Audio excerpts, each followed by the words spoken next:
తమిళనాడులోని వేలూరు హత్య కేసులో బిగ్ ట్విస్ట్.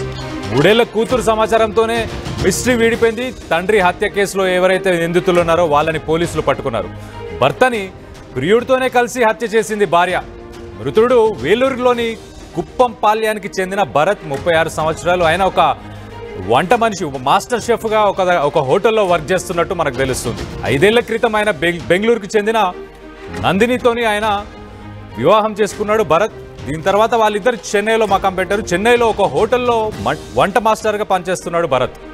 ఇంటి ముందు సంజయ్, 21 సంవత్సరాల సంజయ్తోని నందిని వివాహేతర సంబంధం పెట్టుకుంది. దానివల్లే భరత్ని చంపే ప్లాన్ చేసినట్టు తెలుస్తుంది. పలుమార్లు భార్యను కూడా భరత్ హెచ్చరించాడు, నువ్వు ఇలాంటి కార్యకలాపాలు జరిపించడం కరెక్ట్ కాదు, నేను చెన్నైలో ఉంటున్నాను, నువ్వు సొంతూరులో ఉండి ఇలా ఇంకొక రిలేషన్షిప్ని మెయింటైన్ చేయడం అనేది కరెక్ట్ కాదని వాళ్ళిద్దరికి వార్నింగ్ కూడా ఇచ్చినట్టు తెలుస్తుంది. ఈ నెల 21న భార్య చిన్న కూతురుతో కలిసి బయట సరుకులు కొనడానికి భరత్ ఫ్యామిలీతో వెళ్ళి రిటర్న్ వస్తున్నప్పుడు ఒక దగ్గర కాపు కాచి భరత్పై కత్తితో దాడి చేసి చంపేశాడు సంజయ్. తన భర్తపై గుర్తు తెలియని దుండగులు దాడి చేశారని చెప్పి నందిని నాటకం ఆడింది. కానీ ఎక్కడో కొంత అనుమానం కలగడం వల్ల పోలీసులు సంజయ్ మామనే నాన్నను కొట్టాడని చెప్పేసి ఆ 3 ఏళ్ల చిన్నారి ఇన్ఫర్మేషన్ ఇచ్చిన ఇన్ఫర్మేషన్తోని భరత్ను, భార్యనే అంటే నందిని, దాంతోపాటు సంజయ్ వీళ్ళిద్దరు కలిసి చంపారని చెప్పి పోలీసులు అరెస్ట్ చేసి ఇప్పుడు కేసును దర్యాప్తు చేస్తున్నట్టు మనకు తెలుస్తుంది.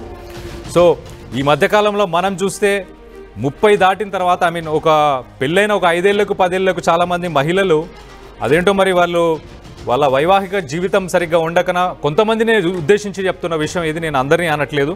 సో వాళ్ళ వైవాహిక జీవితం సరిగ్గా ఉండకనో మరి ఏంటో తెలియదు, కానీ కొంచెం యంగ్గా ఉన్న వాళ్ళు అంటే 20 ఏళ్ల కుర్రాళ్ళు కావచ్చు, 20 లోపడున్న కుర్రాళ్ళు కావచ్చు, వీళ్ళతో వివాహేతర సంబంధాలు పెట్టుకుంటున్నారు. పెట్టుకున్న తర్వాత ఎప్పుడైతే అది వెలుగులోకి వస్తుందో, కుటుంబంలో ఎప్పుడైతే గొడవలు స్టార్ట్ అవుతున్నాయో అప్పుడు భర్తని చంపేయడానికే ప్లాన్ చేస్తున్నారు. సో దీనికి సంబంధించి ఒక్కసారి మరిన్ని వివరాలు మా ప్రతినిధి శిల్పతో ఒకసారి మాట్లాడి తెలుసుకునే ప్రయత్నం చేద్దాం. శిల్ప, చెప్పండి, అసలు సుపారీ గ్యాంగ్కి ఏమన్నా డబ్బులు ఇచ్చి ప్లాన్ చేశారా, లేకపోతే సంజయ్ ఒక్కడే ఈ హత్య చేయడానికి ప్లాన్ చేశాడా, ఏంటి?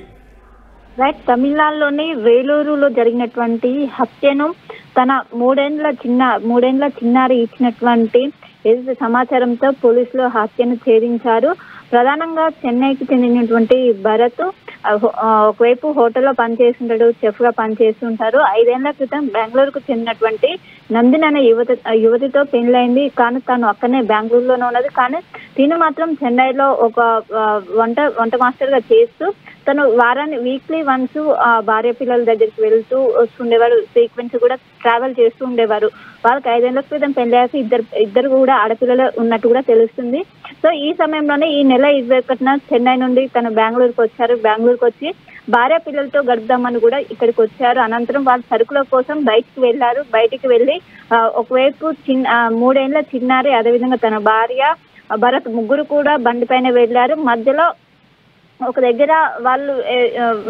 దగ్గర సడన్ గా వేరే ఒక దుండగుడు వచ్చి కత్తితో తనని పొడిచినట్టు కూడా తెలుస్తుంది. సో వెంటనే అక్కడికక్కడే స్పాట్ లోనే ఆయన మరణించారు. వెంటనే పోలీసులు అక్కడికి చేరుకొని విచారణ చేపట్టారు. ప్రధానంగా నందిని విచారించినప్పుడు తాను ఒక్కోసారి ఒక సమాధానం చెప్తుంది. తన పైన మొదటగానే పోలీసులకు అనుమానం వచ్చి తనకు సంబంధించినటువంటి మొత్తం ఇన్ఫర్మేషన్ లాగగా తనకి ఇంటికి ఎదురుగున్నటువంటి సంజయ్ అనే వ్యక్తితో ఇల్లీగల్ రిలేషన్ ఉన్నట్టు కూడా గుర్తించారు. తనకు ప్రస్తుతం 21 ఏళ్ళు, ప్రస్తుతం తినకు 26 ఏళ్ళు.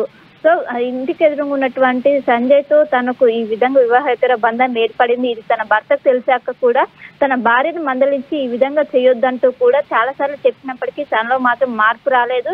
ఇంకోవైపు నా రిలేషన్ కు అడ్డు వస్తున్నారు, ఏ విధంగానైనా తన అడ్డు తొలగించుకోవాలనే నెపంతోని పక్కా ప్లాన్ వేశారు సంజయ్. అదేవిధంగా నందిని పక్కా ప్లాన్ ప్రకారం తను ఎప్పుడైతే వీక్ డేస్ లో ఇంటికి వస్తారో, వీకెండ్స్ లో ఇంటికి వస్తారో అప్పుడు ఖచ్చితంగా తనను హత్య చేయాలంటూ కూడా వాళ్ళిద్దరు పక్కా ప్లాన్ వేసి ఎప్పుడు బయటకు వస్తారా, ఎప్పుడు సమయం దొరుకుతుందని కూడా చూస్తూ ఉన్నారు. ఆ సమయం కరెక్ట్ గా వాళ్ళు బయటకు వచ్చేటప్పుడు సంజయ్కి ఫోన్ చేసి, మేము ఈ టైంకి ఇక్కడికి షాప్కి వెళ్తున్నాము, సరుకులు కొంటున్నాం, తిరిగి వస్తుండగా నువ్వు అక్కడ వెయిట్ చెయ్యి, కరెక్ట్ టైం అట్లా ఎవరికి కూడా డౌట్ రాదని తను చెప్పడంతో తను పక్క అదే ఫాలో అయ్యి కరెక్ట్ గా తన కొబ్బరి మట్టలు రోడ్డుకి అడ్డంగా కూడా కొబ్బరి మట్టలు అనేవి వేశారు.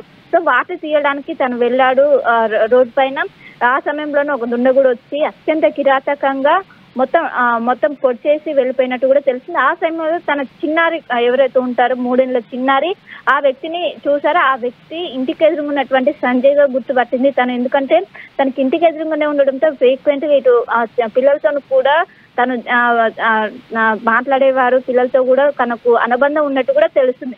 సో తను గుర్తుపట్టింది. ఒకవైపు పోలీసులు ఘటనా స్థలానికి చేరుకొని ఎంక్వైరీ చేసినప్పుడు నందిని మాత్రం చాలా అనుమానాస్పదంగా తన మాటలు కూడా ఏవి కూడా పొంతం లేకపోవడంతో మొదట ఆమె పైన ఒక కన్నేసి మొత్తం తేల్చగా దీనికి ప్రధాన కారణం ఇల్లీగల్ రిలేషన్ అంటూ కూడా పోలీసు అక్రమ సంబంధంతోనే ఆ ప్రియుడు అదేవిధంగా భార్య కలిసి తన భర్తను హత్య చేసినట్టు పోలీసులు చెప్పారు. కానీ తన 3 ఏళ్ల చిన్నారిని విచారిస్తే సంజయ్ మామనే ఇదంతా మా నాన్నని హత్య చేశారు, మా నాన్నని పొడిచి వెళ్లారంటూ కూడా ఆ చిన్నారి చెప్పడంతో మొత్తం అక్కడ ఉన్నటువంటి పోలీసులు కూడా షాక్ గురయ్యారు. ఆ విధంగా తన తండ్రిని కంట్ల ముందే అత్యంత దారుణంగా చంపడంతో ఎవరు కూడా జీర్ణించుకోలేని పరిస్థితి. ప్రస్తుతం ఇద్దరిని కూడా అదుపులోకి తీసుకొని విచారిస్తున్నారు. ఈ ఎంటైర్ ఇష్యూలో కేవలం సంజయ్ మాత్రం ఒక్కడే ఇన్వాల్వ్ అయినట్టు తెలుస్తుంది. ఇప్పుడు ప్రస్తుతం అయితే సంజయ్ ని అదేవిధంగా నందిని అదుపులోకి తీసుకొని ప్రస్తుతం పోలీసులు మర్డర్ కింద కేసు నమోదు చేసి వాళ్ళని అయితే కస్టడీలోకి కూడా తీసుకున్నట్లయితే ప్రస్తుతం అయితే సమాచారం అందుతుంది. Right Shilpa, thanks for the update. మనం చూస్తే కనుక తమిళనాడులోని వేలూరులో దారుణం చోటు చేసుకుంది. 36 ఏళ్ల భరత్ అండ్ 26 ఏళ్ల నందినికి, నందిని బెంగళూరుకి సంబంధించిన ఆమె. సో వీళ్ళిద్దరికి 5 ఏళ్ల క్రితం పెళ్ళైంది. పెళ్ళైన తర్వాత 2 పాపలు పుట్టారు. ఆ పాపలకి 3 ఏళ్ళు 4 ఏళ్ళ వయసు ఉంది. సో ఈ భరత్ చెన్నైలోని ఒక హోటల్లో వంట మాస్టర్గా పనిచేస్తున్నాడు. ఈ నెల 21న చెన్నై నుంచి తన స్వగ్రామం వెళ్ళిన తర్వాత భార్యను చిన్న కూతుర్ని తీసుకొని సరుకులు కొనడానికి పక్కనే ఒక ఊర్లో ఒక షాప్కి వెళ్ళాడు. షాప్కి వెళ్ళి రిటర్న్ వస్తున్న క్రమంలో దారిలో కొబ్బరి మట్టలు అడ్డంగా పెట్టారు. ఆ బిడ్డంగా పెట్టినప్పుడు ఆయన కింద పడిపోయి ఉన్నప్పుడు గుర్తు తెలియని వ్యక్తులు వచ్చి నా భర్తను చంపారని చెప్పేసి ఆమె ఒక కట్టు కథ అల్లింది. ఇన్ని రోజులు చెప్పుకొచ్చింది ఏమని అంటే నందిని నా భర్తని గుర్తు తెలియని వ్యక్తులు చంపారని. కానీ అప్పుడు చిన్న కూతురు 3 ఏళ్ల చిన్న కూతురు ఎవరైతే ఉన్నారో ఆ చిన్న కూతురు క్లియర్గా పోలీసులకు ఇన్ఫర్మేషన్ ఇచ్చింది. సంజయ్ మామనే నాన్నని చంపాడు అని చెప్పి ఆమె చెప్పడం వల్ల పోలీసులు వాళ్ళిద్దరిని అరెస్ట్ చేసి కేసు దర్యాప్తు చేస్తున్నట్టు మనకు తెలుస్తుంది. ఒక్కసారి వివరాలు మళ్ళొకసారి చూద్దాం. అసలు తమిళనాడు వేలూరుకు సంబంధించిన కుప్పంపాల్యానికి భరత్ ఆయన స్వగ్రామం, ఆ స్వగ్రామంలోనే ఫ్యామిలీని పెట్టాడు. ఒక small family, happy family. Bharat Nandini 2 పాపలు కలిసి ఒక స్మాల్ ఫ్యామిలీ, హ్యాపీ ఫ్యామిలీగా ఉన్నారు. కానీ కొంతకాలం తర్వాత పతి పత్ని ఆర్ ఓ అన్నట్టు సంజయ్ పిక్చర్లోకి వచ్చాడు. సంజయ్కి వచ్చేసి 21 సంవత్సరాలు. ఆయన ఎదురింట్లో ఉంటున్నాడు, బాయ్ నెక్స్ట్ డోర్.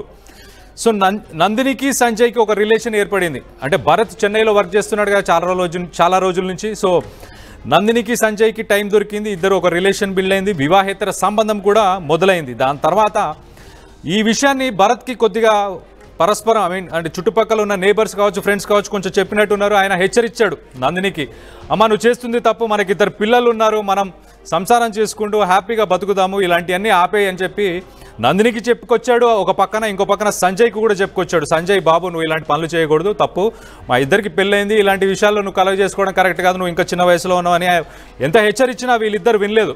వీళ్ళిద్దరూ తమ ప్రేమకి ఇతను అడ్డుపడుతున్నాడు, మమ్మల్ని కలవనీయట్లేదు అని చెప్పి ఇతని మీద కక్ష పెంచుకొని టైం చూసుకొని ఒక ప్లాన్ పన్నారు, ఒక పథకం పన్నారు. ఈసారి ఊరికి వచ్చినప్పుడు నువ్వు బయటికి తీసుకెళ్ళి సరుకులు కొనమని చెప్పి భార్యకి చెప్పాడు సంజయ్ చెప్పినట్టే భార్య నందిని భరత్ని తీసుకొని షాప్కి వెళ్ళింది, సరుకులు కొనుక్కున్నారు. రిటర్న్ వచ్చే టైం ప్లాన్ ప్రకారం ఒక ప్లేస్లో దారికి అడ్డంగా కొబ్బరి మట్టలు వేశారు. వేసిన తర్వాత మనోడు అక్కడ ఆగిన వెంటనే కత్తులతోని వచ్చి అతి దారుణంగా, అతి కిరాతకంగా కూతురు ముందు, భార్య ముందే భరత్ని చంపేశాడు సంజయ్. కానీ చచ్చిపోయిన తర్వాత నందిని మాత్రం ఒక స్టోరీ అల్లుకొచ్చింది. ప్రజలకి కావచ్చు, పోలీసులకు కావచ్చు, గుర్తు తెలియని వ్యక్తులు దారికి అడ్డంగా ఉండి మమ్మల్ని బెదిరించారు, అలాగే భరత్ని చంపారు అని చెప్పేసి నందిని చెప్పుకొచ్చింది. బట్ ఫ్యాక్ట్ చూస్తే కనుక మనం ఇవాళ రేపు ఈ మధ్యకాలంలో చాలామంది భర్తలు ఉన్నా కూడా వివాహేతర సంబంధాల్లోకి వెళ్తున్నారు.